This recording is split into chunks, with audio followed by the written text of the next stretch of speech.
Cup TV movement now.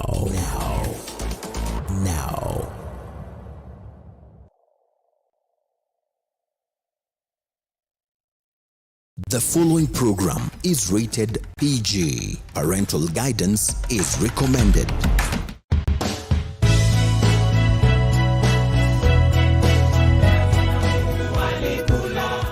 From the 80s through the 90s and forward, her voice has spanned the airwaves with inspiring and timeless gospel music. On this episode of Walk With Me, we feature Mary Atieno Ominde, her early life, education and career. My name is Ray Polo. Who is Mary Atieno Ominde? Mary Atieno Ominde is born again. I love the Lord Jesus Christ as my personal Savior. I am also a teacher. I teach Christian religious education in Buruburu Girls Secondary School. I'm also a mother of 3 children. What was it like growing up? Growing up during our time was quite difficult because disabled people were stigmatized. Okay, I went to school in St. Oda School for the Blind in Alwar Mission. And I'm happy because that was a place where the river and the source was set. There were VIs from Mombasa and VIs from Western and Nyanza. So wakitravel ukifika Nairobi ukishashuka kwenye gari la moshi, then you are asking somebody to help you. Then sasa huyo mtu anakuambia basi kama unataka nikusaidie, anatafuta kamba, ashike kamba uo namfuata ama aweke kitambaa kwenye mkono because according to them upofu ulikuwa contagious na atakupeleka mpaka mahali pale utapanda basi. But though some of us used to feel bad, okay, me hawako nifanyia hivyo, but people used to feel bad by the way because unajua disability can catch up with anybody. So during our time watu wako ona vipofu kama ni watu. I remember when we used to stay in Parklands, nikitembea watoto wamekufuata, yani it's like they have seen sijui ni kitu gani. So they are really following up, huyu aoni, afanyi nini. So we were stigmatized, but I thank God for changing the society. Mm-hmm. Then after finishing class 7, I went to Thick High School for the Blind. And when I was in St. Oda School for the Blind, I used to perform very well. But I came to school late after the results had been announced and people had gone to school. And I used to maintain the first position when I was in school. So when I came in February, at the end of the term, I became number 6. That's at Thika School for the Blind. Yeah, Thika School for the Blind in Form 1. Mm-hmm. And then there was a boy. Thanks be to God, he encouraged me. And but at that time, I was not born again. Mm-hmm. So he made a statement like, mimi hakuna msichana ambaye atawahi kunishinda. Hakuna msichana ambaye atawahi kunishinda na msichana hatawahi kuwa nini number 1, yeye ndiye atashinda. Sasa mimi na mimi sikuwa nimeokoka na ile ego. Nikasema na wewe ni nani? Nikajiambia nafikiri watu walikuwa wanakuwa namba ngapi. So nikawa ninasoma, lakini alikuwa anajua Kiswahili kuliko vile ambavyo nilikuwa nimejua, because in Luoland during that time hatukuwa tunaongea Kiswahili, and in CPE Kiswahili was not set. So I had to struggle. In second term I got 46%, akanishinda na 30 something marks. So nikasirika. In mathematics I got something like 81. I would score in some subjects but not in SWA. So nikakalia Kiswahili chini. Sikuwa najua ati wingi wa, because mimi ukiniuliza debe nasema hata debe haya. Kwa hiyo mwalimu wako nifurahia sana. But niliposomea kitu sasa nikasomea Kiswahili. So ilipofika hiyo third term nikapata 67 and half it was 68. Here alipata 76. Tukaachana na marks 8. Kuna zingine ambazo nilikuwa nimempita. Sasa mimi sikuwa natarajia nitakuwa number 1, but the St. Oda School for the Blind students walikuwa wananiambia si hata wewe uinue jina la shule yetu, maana in almost every class watu wa St. Oda wanajitokelezea. So nikamwambia nitatry. So when numbers were being mentioned, number 5, 4, 3, you know me, okay, mi tu ninyamaza tu. Number 3, then sasa unajua ni ile unangoja. Then number 2 akaja kuwa huyo mvulana. Sasa number 1 nilipotajwa nikawa. Sasa after kuwa number 1 tukimaliza watu wa St. Oda wakafurahia. Sasa akaja kwangu akaniambia, unawezaje kuwa number 1 ati umenishinda hai? Akataka kunichapa. Lakini kuna mwanafunzi mmoja ambaye alikuwa partially sighted, alikuwa wa St. Oda form 2, Mluya, wewe Alutsa Chifelista, akamwambia jaribu, nitakuchapa. Na watu walikuwa wamemuogopa, nitakuchapa. Hapo ndipo nilipokombolewa. Since that time nilipenda lugha ya Kiswahili sana sana sana. Nikaanza kusoma, kumbe si kujua nilikuwa ninajiandaa tukijitayarisha kwa huduma. So nikafika form 4 but nikawa mgonjwa. Nikifika form 3 nikawa na ugonjwa wa moyo. Hakuna mtu ambaye angediagnose. Sema tu kweli, 3 times a day I used to have heart failure. Nasikia moyo ukipiga sana, then nasikia roho inaenda. Sasa naanza kuita Mungu tafadhali nisaidie. Ukiniokoa tu nitakutumikia siku zote za maisha yangu. Sasa mwaka wa 78 ikaisha, nikapona, lakini sikujua wokovu. So in 1979, that's when I got born again, when I was in form 4, February 28th. Nikafikiria tu, nikasema hapana, acha niamini. Nikajiombea peke yangu. Imagine tu Mungu ndiye anisaidia. Nikajiombea, kasema Mungu, kutoka siku ya leo nimeokoka na sitaenda jehanamu, nitafuata njia yako peke yake. I'll not go to the left, not to the right, but I'll just go straight. Nitafuata njia yako kabisa, because of the deliverance that you've caused in my life. But I want to tell you something.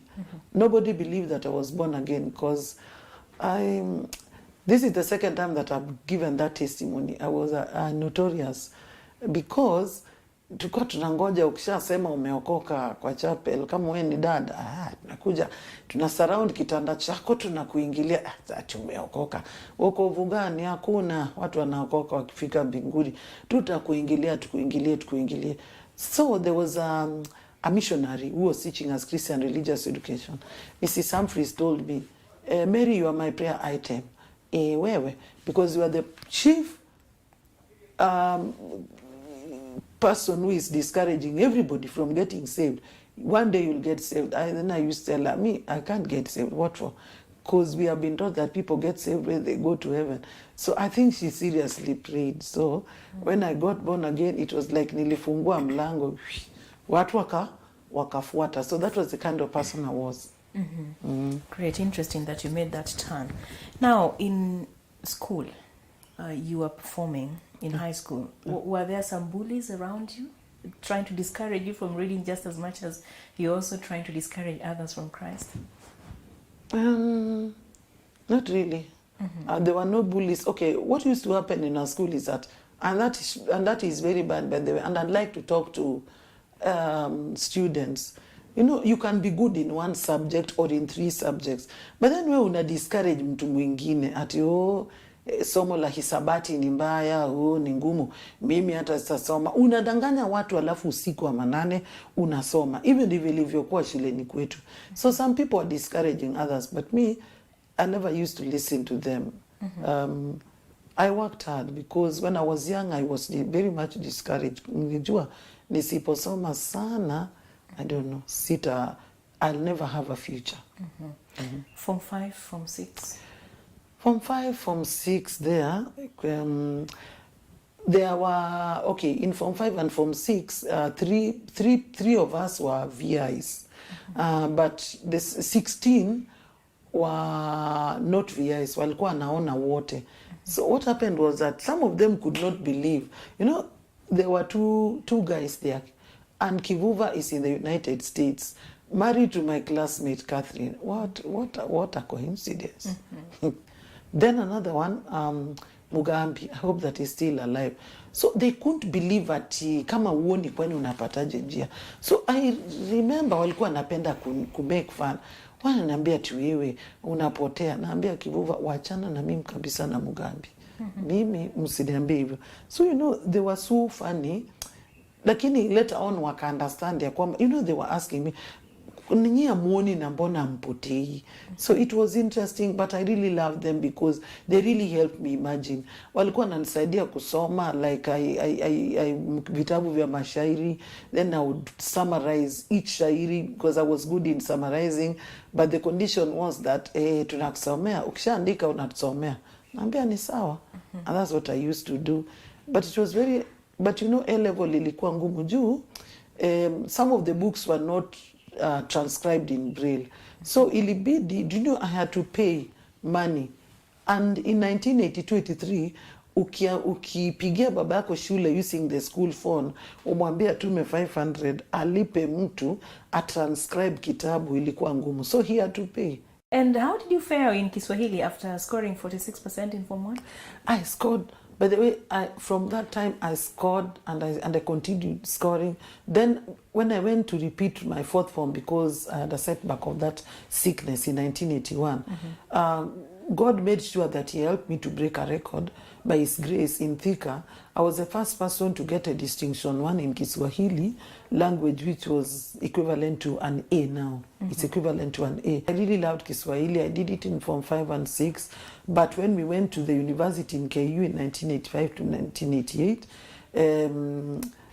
the dean refused. Akasema ati the VIS will not be allowed to take Kiswahili because we are not able to do linguistics. So the late Francis Imbuga tried to talk to him because akasema kwamba I've given them the opportunity to do literature because they cannot do linguistics. I know, but can you also give them the opportunity to take Fasihi? He refused. So hapo ndio I was supposed to take CRE. CRE I wanted to take, but then I took literature, but literature became also one of my best subjects. I loved literature. So in KU I had only one problem. Yani mimi kwa VIS wote. And with VIS you mean visually impaired? Visually impaired. Kwa wale ambao waoni wote. You know, the ladies were in 2 hostels, either Lukenya ama Usambara. So mimi nikatupa Rwenzori huko mwisho. I begged them, nikamwambia nani atanionyesha njia? No, we don't have a room there. No, wewe mimi na wewe yani wewe tumepeleka tu Rwenzori. So I had a problem. My father and my pastor told me, kwa heri, God bless you, uishi vizuri hapa, usome vizuri. Sasa utasomaje vizuri na uko kwa hostel ujui mtu? Mi nimepewa white cane. I've never used a white cane. So I went and knocked in room 33. Nikasema my name is Mary Atieno.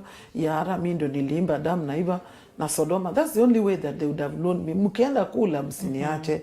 Mkirudi mkuje mnichukue.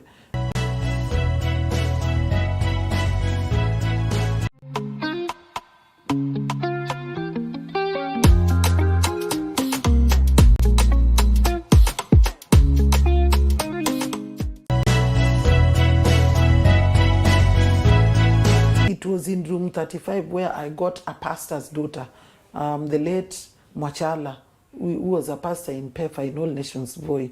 So we became best of friends. So tukaanza kutembea pamoja. So KU ilikuwa kubwa. I remember kuna siku nilikuwa natembea na white cane and I'd lost my way. I know Lou was the way we like talking loudly. So Omolo ananiambia hivi kanye. Sasa namwambia, that is to mean where are you going? Where are you going? Namwambia kwani where was I going? See, I'm going to, I don't know whether I was going to the dorm, to the hostel. So akananiambia hiyo si njia. You know, it was so loud. So he came and showed me the way. I had very good people who came and helped me to read. Because you know, I was taking literature and we had many books. In first year tuko na 16 books. So they would come and read wananisomea. So I only had a part, and then typing my exam. You know, we used to you type your exam or you type your term paper, and then you get somebody who will help you to proofread, and anakuproofreadia, then anakucorrectia mistakes, and then unamaliza. So that was KU. And then first of all, I was posted to Thogoto. Before Thogoto, Kenyatta University, just as any other college, did you experience unrest? Yes, I did. There was a time, you know, watu walikuwa nataka more salary. You know, unatetea wale ambao wanafundisha, timu nataka walimu wapelekwe kwa job group nzuri, and you are still in school. So there was another time I went to Nairobi na nilikuwa naandika term paper yangu, then now nikasomewa in Nairobi, then I came back and now I was ready to type whatever I'd written so that nipatie mtu a proofread. But then my pastor's daughter alikuwa amenipeleka, akakuja kanambia, mimi nimesikia kuna strike Joyce. So Joyce anambia Joyce hakuna strike. Joyce anambia, aki please acha tu turudi na wewe. Nikakata. Kwani ilika? She went, left me there. So nikasikia tu to the square. I locked my room, I threw my ID card ya shule. Why were you throwing your card? Saki, you know, I was afraid of those soldiers. Waniulize kila mtu atoe kibeti, kitambulisho iko wapi ya KU. Kasema hapana. So I went to Ngong hostel. I went to room 300 and something to look for my friend Marjorie. She was staying in Kenyatta na mimi nakaa Jeri, but she was a good friend of mine with a good heart. So I told Marjorie ni kubaya, kuja unipeleke twende Nairobi, unipeleke Jeri urudi uende Kenyatta. Naambia ni nini? Watu wanaenda square. Hapana, mimi nimefua nguo. Nikamwambia Marjorie, tutafungiwa hapa tuna ami na kuna kule taenda cause si tuko karibu na Kahawa Garrison. So I convinced her, we left. The roads were blocked. Tulitembea mpaka Kahawa West. So tukapanda basi, and then we did what, then akanileta Jeri, then yakaenda Kenyatta. So hiyo strike ilikuwa kali. Tuliambiwa na those who came later on that sasa the university had been closed. They were the last lot kutembea. I was posted to Thogoto TTC, but when I went to the TTC, the principal did not allow me because she said that she doesn't know how to deal with blind people. So my father tried to convince him, but she refused. So tukarudi waiting for the TSC to give me another posting. In the middle hapo, the choir went to sing in Norway. I thanked God. Masini sawa hata nimeikosa. Mwezi wa 5 1988. So we went to Norway from mwezi wa 6 at the end of mwezi wa 7. So I was happy. Then when I came back, nikaambiwa kwamba niko posted to Buruburu Secondary School. It was still a mixed school. It was like a Harambe school. We worked a lot closely in reaching out to kids. And one of the things that I think I like about Mary is being able to identify a child who is needy in terms of social need and needs to be talked to, and be able to also infuse the needs of those kids into the topics chosen when you're inviting speakers, so that the speakers coming to a school were not just coming because they are coming, but they were coming to meet a particular objective. Madam Mary used to be she used to be my source of inspiration and strength, because in high school I used to have a lot of issues with my emotions. I was very unstable, but she used to talk to me as a mother, sometimes as an elder sister. She used to call me, speak to me, encourage me about life, mainly give me support. Sometimes, once in a while, she used to give me financial assistance when I didn't have anything or some things got stolen and I was scared to call home. So she used to really help me out a lot in school. She's a wonderful teacher, and all her classes are very interesting and interactive, and they are the same as any other class. She was always kind and she was always happy. It was very rare to find that she's sad or mad at something. How much has been the support from your staff mates? My staff mates have been very, very, very, very, very supportive, by the way, including the principals who have been there. The first principal was so good, Mrs. Kimei, and she would even make fun and she would tell me that one day, these eyes of yours are going to see. God will heal them. Then Mrs. Kimuya was like a sister to me. You know, she was good. She used to just love hearing me sing. Something even I'm not prepared in the assembly. Then naambiwa, unajua, Mrs. Kimuya amesema unaimba. Sasa naimba wimbo gani and I'm not prepared. So she was good, by the way. And then now, Mrs. Gugi is very good. That one I won't cheat. She has advised me, she has counseled me. As a team member, she puts people together. She's kind-hearted. She has a big heart. She's very prayerful, even to the staff members and the students. and all other activities within the school. She participates actively in everything that goes on in school. Why I say she's humorous, Mary would say, I'm seeing you, yet she doesn't have the sight to see. So people laugh about it, and when you ask her, what are you seeing in me? And she will tell you about the goodness in you. So she says she doesn't have that physical sight, although she has the inner sight to see things. She can listen to your voice, and she never goes wrong. When everyone is talking, Mary can identify this is so and so, this is this person. And you know, we like joking so much so that some of the teachers who joined Buruburu Girls wanaona ni kama wako unfair to me, kumbe hawajui tumezoeana. Wewe wachana na mimi, wewe wacha kusumbua watu, kwani unakunywa chai vikombe vingapi? And then later on wana understand, kumbe me, I like joking. And one of the most humorous things is that mimi sijawahi angusha glasi ikapasuka. You know, sometimes wanakuja wanagongana na maglasi chini, woi. Then I ask them, na kwani nyinyi ni mimi? Nyinyi ni mimi. Sasa unapasuaje glasi na nyinyi mnaona? Na mimi nimepita hapo. Glasi haijapasuka. How do you read books and you know, sort out your notes and have your filing done and now move on into the classroom? By the way, my notes are all filed according to classes. The only problem that I have is that watoto hawajui kuchagua. So nowadays they have written. Wameandika. Mimi nawaambia this is African traditional heritage. They write the file, wanaandika majina yao. So when I want it, wanaambia teacher, do you African traditional heritage? If it's work, leisure, money, wealth and poverty, wanajua. Wameandika na juu. You know, sometimes students just fall asleep. Hi, I have 2 students, wanaambiana no, teacher, hautaendelea hivi. Sasa 3:20 teacher, watu wengine wamelala. Hapana. Amkeni. So awalalangi. Hata mtu akidozi anaambia teacher, hapana, fulani anadozi. So kila mtu wako awake and they are copying notes. Because the principal is also tough and the class teachers are also tough. Wakipata ukilala, you will be punished.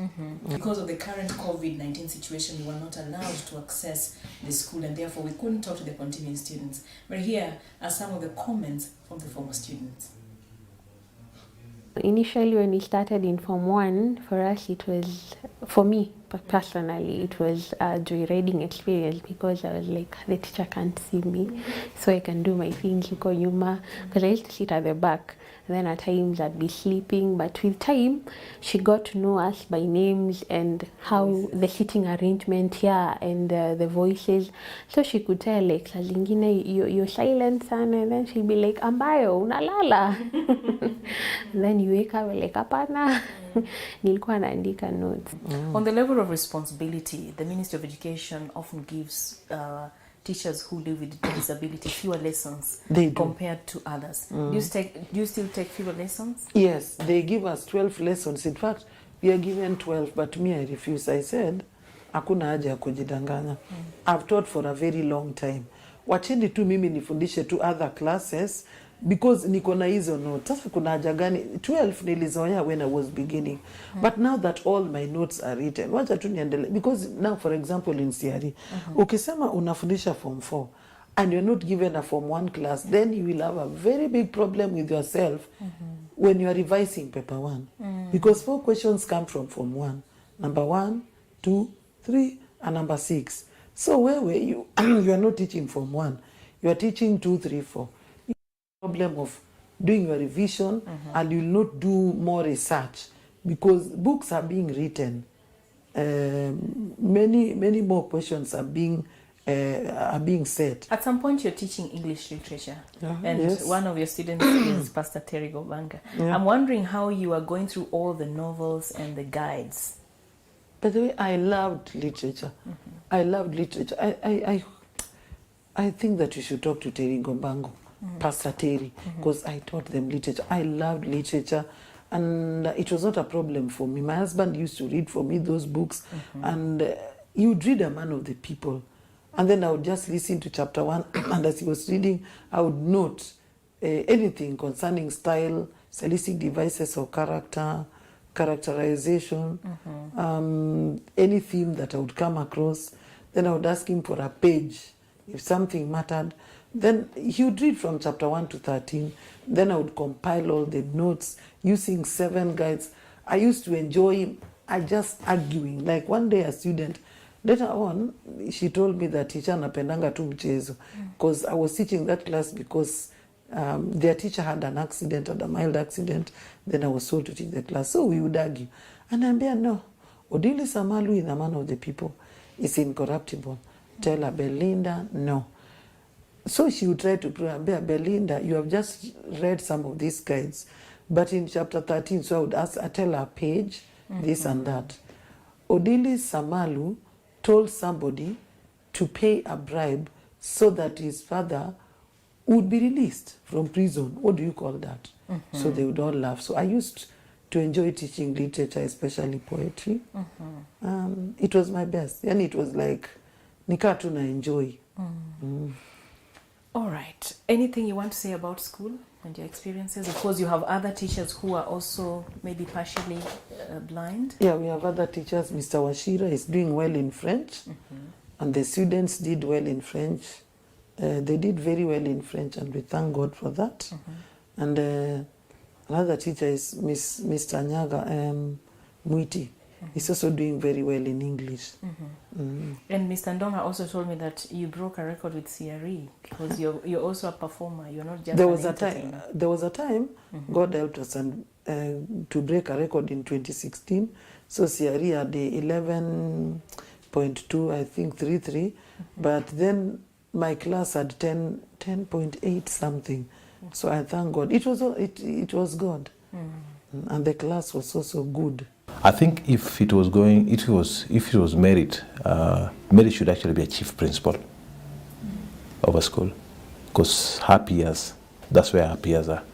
Join us next time for more on Mary Atieno Ominde's marriage, motherhood, and ministry.